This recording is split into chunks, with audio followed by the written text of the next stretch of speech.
Greetings, thanks for joining me. Today, we're talking about Rondel Daggers.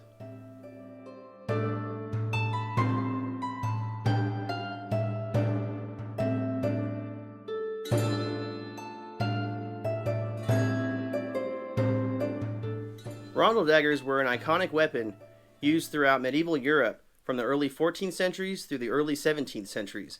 They were typically stiff-bladed daggers that were characterized by rondel plates, either having one or two. They were sometimes double-edged, single-edged, or triangular in shape. They ranged between 12 and 20 inches. They were a common sidearm for knight, nobles, traders, and they were very well suited for armor penetration, for getting through the gaps in chain link, perhaps armpits, visors, things of that nature.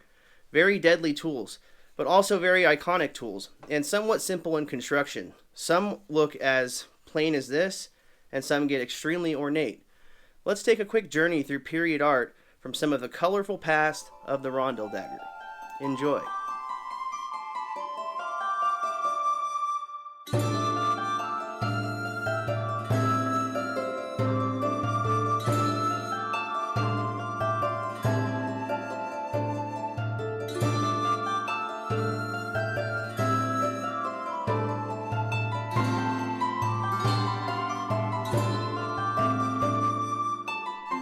So let's get to the meat of this video. This is our $30 Rondel dagger. I was quite excited when I saw the price for this thing. Believe it or not, this is from Amazon. I will put a link in the description.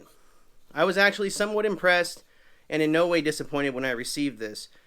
When you train Rondel dagger, chances are you have a wooden dagger trainer and perhaps one of those well-known cold steel urethane trainers.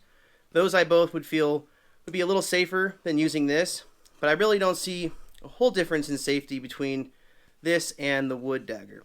There is literally no flex, and in recent months, I guess in recent years, a couple suppliers have offered training Rondel daggers, but they range between $100 and $200 with some long wait times.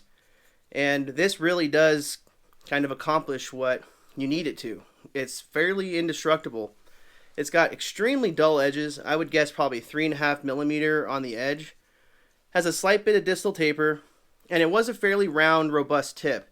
But I did add a thrusting blunt to it from Purple Heart Armory. So this has a metal washer inside, as well as this. I've used this for some slow speed drills with partners, but this is also kind of fun to bust on the Pell. Since you have the completely round Rondel dagger grip, which is pretty common, it doesn't give you a lot of opportunity to practice your edge alignment, but it does give you a little bit of that heft. It's just kind of one of those things. You really want a steel trainer for everything you're trying to train at one point or another. And for $30 and change, this is a pretty cool option. It does come with a scabbard. So if you were interested in wearing this around for reenactment, or perhaps you didn't want to add the rubber blunt, it does have a reasonably nice leather scabbard with a steel tip chape. It's not all that bad of quality. And once again, you're paying $30 for this whole setup. With this, I had to make a few slight modifications just for safety and overall aesthetic. I disassembled it with its nut tang, which is a common thing and something I'm not mad at. But I did have to take the nut tang apart, completely disassemble this, and just kind of sanded everything down. And the edges on these plates were a little abrupt, so I was afraid of some scratching and nicks. And same thing with the nut pommel. So I went ahead and filed all the edges of the nut down, oiled the handle, sanded it up, 20 minutes of work, and now this thing is smooth. It's not really at a risk of tearing fencing jackets or hurting your gloves. It's got enough space to wear a padded glove with it, which is nice. Ones of the period, ranged quite a bit. I would definitely recommend this, and I don't know exactly the steel. It's advertised as carbon steel. It's definitely not spring tempered, so I think if something went wrong, there's a chance this could bend and get a set. But for just practicing with steel weapons in your usual controlled sparring environment, this is going to be a pretty cool option for you. I hope this information was helpful. I look forward to seeing you guys in future videos soon.